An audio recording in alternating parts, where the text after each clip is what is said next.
Ciao, buongiorno ragazzi, back again, little bit different. It's not domestic football. 2 times, 2 seasons in a row, UEFA Champions League.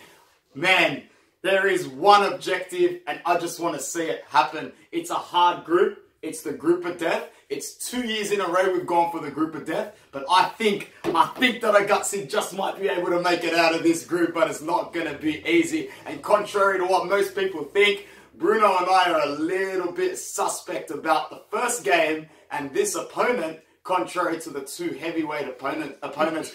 So Bruno, how you doing? Thanks for joining me again. Give us your lowdown on what you think the Champions League group stage is going to represent for Inter.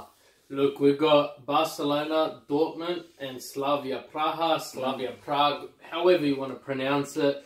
Look, it's not a fantastic group. When they were doing the draw live, we were in the 3rd pot, and they drew the first couple out, and then I got to Inter, and it was like we can only go into 3 groups, and that is F, G, and H. G had Zenit and Shakhtar. H had Chelsea and Ajax, and F had Barcelona and Dortmund. And I was on the internet with the man himself, Sama, and we were talking, and I said, we're getting Barcelona and Dortmund. We're getting. And lo and behold, group F it is. Yeah. And I feel, and I've always said this about Champions League, doesn't matter what group you're in, because if you want to be the best, you got to beat the best. Of course, you're going to come up against one of those teams eventually. Yeah, exactly. And you know, you got Zenit. We could have been drawn up against. You know, with we could have had Tottenham in the group again, Ajax, whatever.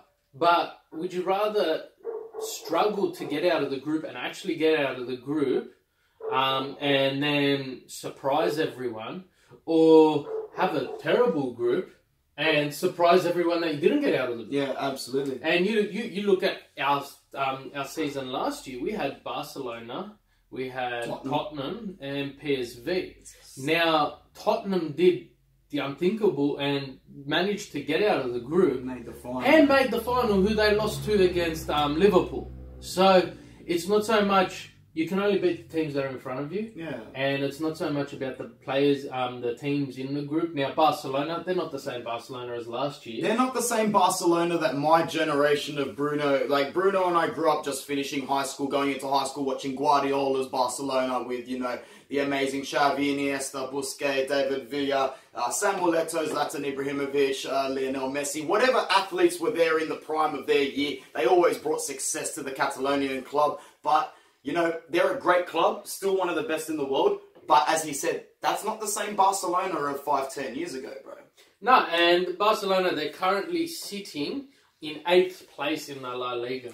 Now, they've had 3 matches, 1 win, 1 loss, 1 draw. 8th place, Barcelona were never in the same sentence before. Yeah. Right? I know it's early in the season, but has there been another season where Barca even started in this fashion? And the same goes for Real Madrid.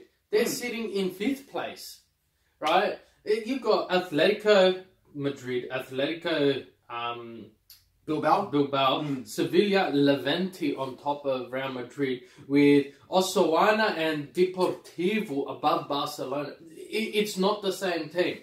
So we're looking at a new type of Barcelona. Yeah, they've been riddled with injuries. Yeah, they have.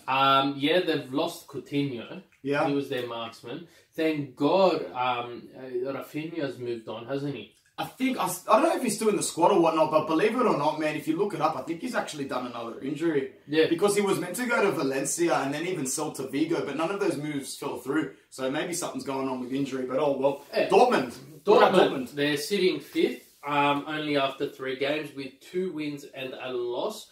Their sole loss came at the hands of Union Berlin. Oh, that was a good game. There was a lot of politics and history attached to that, a lot of emotion. We're not going to talk about that now, but if you're interested, go check out that story behind Union Berlin coming up to the top flight in Germany. It's primo. It's good stuff. Yeah, so they're not sitting pretty as well. So they are in 5th. They're only 3 games in. Yeah, it's all only 3 games in, obviously. Yeah, but then we move to our first opponents, Slavia, as I will refer to them, so I don't offend anyone else. They're currently undefeated in their league. They've had 8 games for 6 wins and 2 draws. Can I just butt in for a sec? You got to remember, like, they've already played 8 games in the Czech League, so not only are they ready to go, they also had to go through matches to qualify because the Czech Republic League does not have the coefficient ranking of the top European leagues, so they did have to go through Cluj, who I think they beat over 2 legs, both games. They even won the away leg as well, so they're ready, they're amped, and their fans are G'd up. Well, I think it's lucky we got the home game first, to be honest. It's lucky we got the home game because by the time we play them again, their fate, our fate, hopefully will be decided. Yeah. And that last game will mean nothing to us. Yeah. But in saying that, like you said, they've got the match fitness. They've been going for 8 weeks now. Yeah. Now, they're sitting on top, clear 3 points already. Yeah. Now, God knows they're playing Slovakia this week, which are currently sitting in fifth. So they may be able to take points off them. But if they take points off them, they're going to come back harder than ever. If they beat them, they're going to have the momentum moving into the Inter game. If they rest players this weekend, they've got players who are G to play. If they don't rest players, they're going to have players ready to carry on. Long story short, we're not setting up for an easy fixture at all. We're preparing for the nitty-gritty kind of result that might come down to the sole goal. Yeah. And at the end of the day, and I've always said this, you can go back through all the podcasts, especially when we faced Rapid Vienna in the Europa League. I always said, you got to be wary about the teams you don't know. Yeah. Because they have the players that you don't know anything about, and you don't know how they're going to play. And they play a 4-1-4-1 formation. 4-1-4-1. So you can tell that like the connection between the deep lying midfield and the attack is going to be there. This isn't a team that's going to shoot the ball long up the pitch. This isn't the team that's going to shoot a pass to their wingers and try to cut in like that. They're going to have a lot of shifting momentum forward. So that's where we're going to have to be very compact. And for Inter, being compact at the moment is where we actually present a few of our difficulties. Against Cagliari, we really opened up properly when Cagliari pushed on for the win or pushed on further. That's why it was so tough for us to break out against Cagliari as opposed to Lecce. So, look, in terms of the match against Slavia, which we'll come back to talk about, we'll predict it in a second. I want to know what Bruno thinks the overall trajectory is going to be over the 6 group games. Now, keep in mind, you have to take all this with many grains of salt. We have not even kicked the ball in the Champions League yet. So the predictions that we give now and how we think the group is going to go, it's kind of just for fun or just... and it's gonna change after every game. We'll have a different prediction every video for you guys. Look at last season, Tottenham. We were down 1-0, came back 2-1. Yeah. PSV, down 1-0, came back 2-1. Barcelona, we lost. And then Barcelona, we drew. We didn't expect the results to go that way. But before we move on, Group F, we covered Barcelona, we covered Dortmund, we covered Slavia. Now, Inter's the only other team in that group who's sitting first on their table after 3 games. Barcelona and Dortmund have both had 3 games. They're sitting 5th and 8th. Inter's sitting first. Inter's scoring a lot of goals. Inter and scoring a lot of goals never went in the same sentence. No. And they're scoring a lot of goals. And Antonio Conte, you've got to give him credit because this season he has turned this club around. Yeah. And you saw that against Lecce, you saw that against Cagliari. And he's had, and this is a point that I made very clear on our podcast and in an article on our website. We had 2 not so difficult games for the start of the season, and Lecce was Lecce. They're fresh into the Serie A, and we didn't expect much from them. Then Cagliari, you started to see a couple of holes. Yeah. Now, he's had 2 weeks to take this team, go back to the drawing board, and work out, okay, well, we need to fix this. Now, we're going into Udinese match. Yeah, probably a good time to bring up that we are recording this video only about a day before our fixture against Udinese. So just take into account that there is going to be another domestic fixture. By the time you guys watch this, we would have clocked another fixture in Serie A, which might draw a little bit more light as to how Slavia will line up and how we'll predict that. So we're going into the Udinese match, and then we've got Slavia Prague, or we'll call them Slavia. Then we're backing up and playing away against Milan, which is at home. And then midweek match, we've got a Lazio fixture. Now, this is Champions League football. It is. It's the reality of it. You can't expect any favours. You want to play the Champions League, you got to get your squad ready, get ready for that fixture congestion. And you know what? If this was last season under Spalletti, he might have sacrificed the Milan game to get the Champions League win or sacrificed something. But you'll see in our video for Udinese, Conte makes no sacrifices. No. He does not care. And and us as Inter fans, we've been cheering because we had one of the most successful transfer windows of our time. We've bought a striker who is scoring goals. We've gotten a bargain for Sensi. We've got Barella. We've got Lazaro. We've got Sanchez on loan. And we've got Baraghi. Yeah.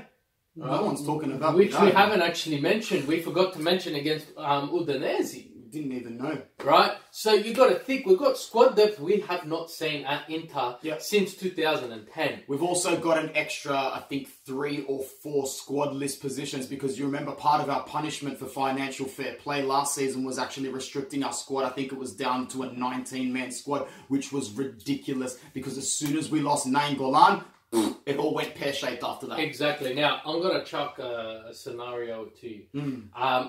Other than this transfer window, what was the best transfer window we've had? The best transfer window we ever had was the 2009-2010 one because... What happened in 2009-2010? Well, apart from the fact that all the fans were losing their shit, me included, because Zlatan Ibrahimovic publicly said he needs to go to a team who will win the Champions League, and thus presented the greatest transfer masterstroke in Inter history. Eto'o for Ibra plus another 60 million on top. Lucio will come in after that. Thiago Motta, Diego Milito as well. Obviously, that transfer season remains the best because it has a direct correlation with the results and the achievements that we had. Which was? Winning the treble. And this season, back then, even me, and I'm sure you were sitting in your lounge room, we had no hope thinking we were going to win that Champions League. We lost Zlatan Ibrahimovic, the top goal scorer for Inter for the last 3 seasons. Now, we've lost Mauro Icardi, the top goal scorer for Inter. Now, the stars are lining up here, right? The stars are lining up. And I don't want to jump too far ahead, but is the Champions League in the bag? Nah, it's definitely not in the bag, but I see exactly where he's coming from. I see an undercover trajectory mentality where the team is very goal-orientated and results-driven. And, you know, this whole Inter kind of working in silence, kind of just making sure that they're dotting their I's and crossing their T's and the rest that might fall into place. It's going to fall into place a lot more than it did in the last few seasons. I'm very, very confident about that. I'm going to shout out to one of our friends and one of our members of the team, Christian Rivas. He has a great story. He went and watched the last game against PSV, and he just couldn't believe it. He was in the stands swearing, shaking his head. He goes, I came all the way from DC to watch Spalletti play for a draw up until he heard over the speaker that Tottenham had equalised at the Nou Camp or whatever it was. That's not the way it's going to be. We're going into these games to win, brother. Conte doesn't give a shit about what's happening over the speakers, what's happening at the Nou Camp. He doesn't give a shit what's happening behind him. He cares about the 11 men on the field and getting 3 points. He doesn't give a shit if we've got a 40-point lead at the end of the season and we're playing Lecce, right? 3 points is 3 points, and that's what he prides himself on, right? Wasn't Conte in charge at the time Juventus with the undefeated season? Yeah, he was. Right? And it just shows, like, it doesn't matter if you've won. They still played in Champions League. They still played in the Coppa Italia. They just had to keep winning. And that's the mentality Spalletti didn't have. Yeah. And I feel Conte's he's revolutionised Inter at this current point in time. But in saying that, we've got Slavia. What's your prediction? Oh, well, for the prediction for the Slavia game, so we'll talk a little bit about the first game and then we'll give a little bit of a mock fun prediction at the end of where we think we'll end up. Slavia is going to be tough.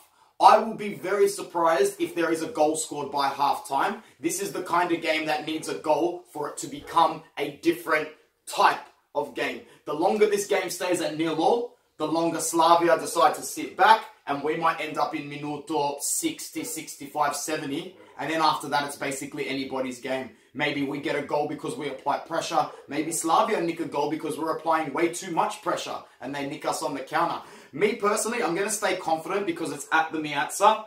The home fans will be buzzing to be back in Europe. Can't even watch him from his apartment. He can watch from his apartment. He can't. Grande. Yeah, Get a nice TV. the photos. We'll send you photos, Maldo. No worries. I think we're gonna win. I think it's gutsy. I think it's dirty. I think it's 1-0. And Conte celebrates like he's won the World Cup at the end of that game. Yeah, look, I think we're going to see the debut of Godin starting. I think we're going to see the debut of Barella starting. I think we're going to see the debut of Alexis Sanchez, full stop. Yeah. Forgive us if they do start for Udinese once again. Yes, we don't have an Udinese team yet. Yeah, we don't know what's happening there, but I feel like we're going to see these players starting to shine.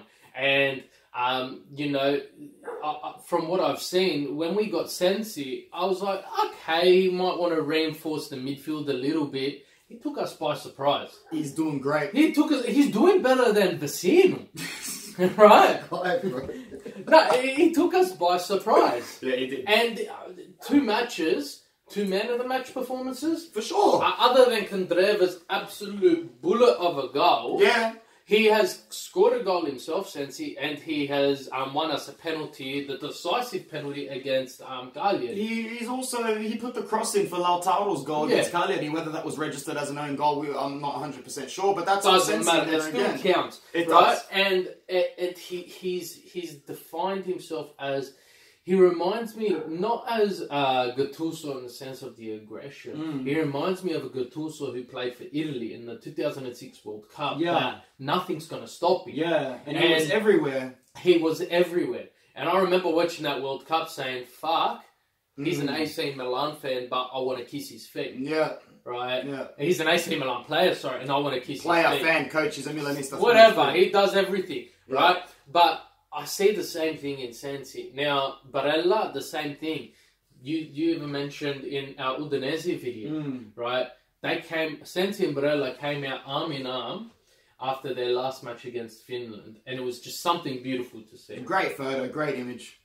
Right? And I just feel we're going to see a lot from Conte, and we can't predict nothing, not because we're too far away from their game. We can't predict nothing because Conte's our manager. Yeah, he's unpredictable and himself. It wouldn't surprise me. He might rest Lukaku, start Esposito and Martinez, and then bring Lukaku on. We don't know. We really don't know. And like, I'm enjoying that. I'm enjoying the ride. I'm enjoying the unpredictability. I'm enjoying knowing for a fact we're not playing the 4-2-3-1 double pivot with Vecino and Brozovic or Gagliardini and Brozovic. It's refreshing and it's exciting. So, let's get to the fun part and the ending of this video. My prediction. Yeah, off Slavia, my bad.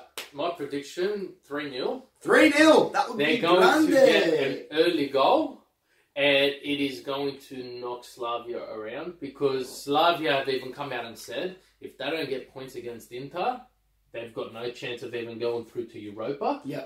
And that's ultimately their goal, to qualify for Europa and move from 3rd place into the Europa League. Yep. Now, if we get that 1 goal, it's going to send them into a bit of a meltdown. They're going to push, they're going to change, we're going to keep going. This is Conte's tactics work at the absolute best when the other team is desperate. When the other team is desperate and pushing up, this is where Conte's tactics fall into place the best, and we are going to absolutely wreak havoc. So, Bruno a little bit more optimistic than I am. Let's finish it off by giving a very, very subjective, unadulterated, rubbish prediction. Barcelona in Barcelona. So we got Barca in Barca second. I'm going to go 1-1. I think we can sneak a draw at the new camp.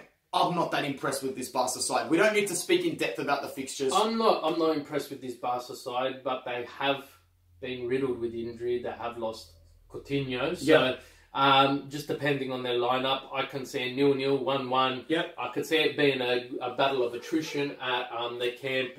So you're saying a draw? Yeah, a draw. Right, so 4 points from 2 games. Okay, then we host Dortmund. Dortmund at home. I'm going to keep the optimism and say that we can beat Dortmund at the Miazza. Now, my best mate's over in Germany, lives over there, and he goes to a lot of the Dortmund games, and he's been to a lot of games across Europe and in South America, and he'll tell you right now, the Dortmund atmosphere, it's almost unrivaled in European football. It is unrivaled. So I'm going to go optimistic at the Miazza and say we get 3 points. What about you?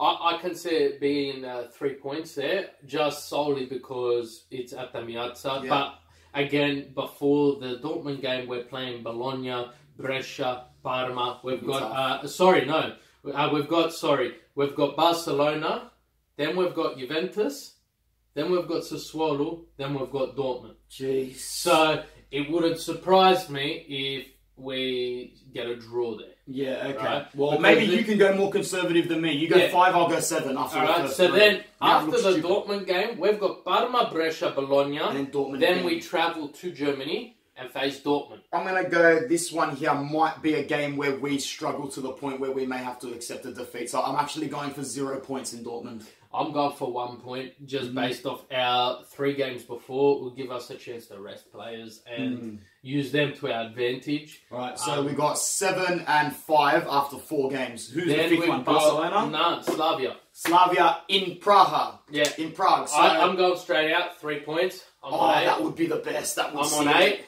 You're on 8. I'm gonna go with a point. I think that this is the kind of game where we might go and it's some real bad temperature and it's just like the pitch is bad. Like we've seen these games before. We've seen the games that, you know, the Galatasaray pitch that knocked Juventus out of the Champions League. We've had matches against Rapid Vienna where the pitch was crap. We've just had there's always those games in Europe where just the climate doesn't do you justice, but it's no excuses. It's just an intimidating match to play because it's out of the team's comfort zone. After 5 games, I'm on 8, you're on 8. Yeah, so we're moving into our final game against Barcelona. At the Miazza? At the Miazza. Right, so at this point, if we were to go through and break down each teams, we don't know where Barcelona will be sitting. Let's just worry about If this was this time last season, I would have said Barcelona would be sitting on 15 or 13 points. Yeah. This time this season, I don't know. And I'm looking forward to the video we do for this final Champions League fixture. Because if Barcelona's qualified and Inter needs to qualify, this is the perfect fixture for us. You're right, and this is why it's so hard to predict. That's why it's just a bit of fun. We don't know what's going to happen. But I'm going to say 4-0 Inter at the Miazza. Lukaku hat-trick followed by a Vecino goal.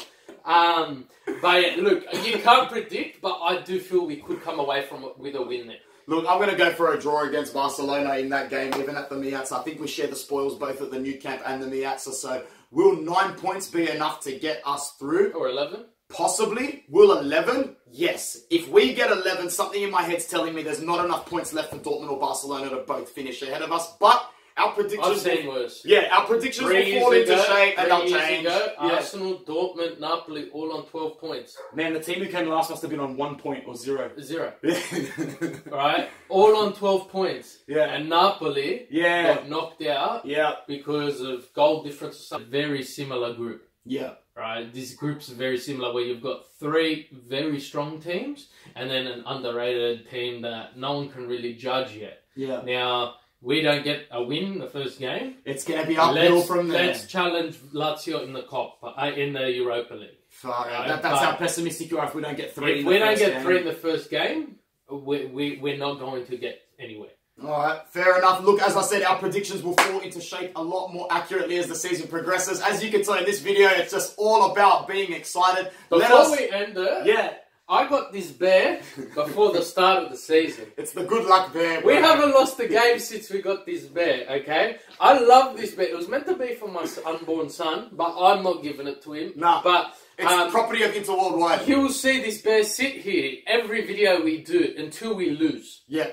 Okay? When it loses, don't worry about it. But whilst I have this bear in my possession, we have not lost. Yeah. So it's positive. Oh, I'm all for it. Grande the bear. Grande Forza Inter Worldwide. Thank you, ragazzi. Let us know in the comments below, where do you think Inter's finishing in this Champions League group? How optimistic are you? And yeah, we will check in with you extremely soon. And before we wrap it up, looking forward, ask us questions what you think about for the Milan derby below, because our next video is going to be Milan-Inter. It is going to be Milan-Inter. I've got a big thing in the works for that. I'm not going to say anything on camera, but you guys are going to love it. Let us know what you think for the game below. Ask us any questions. Give us your opinion, because we do, here at Inter Worldwide, voice our fans and give you guys the recognition you guys deserve, okay? Absolutely. From all of us here at Inter Worldwide, Forza ragazzi, Forza Inter. Let's do this. Champions League. Ciao. Ciao.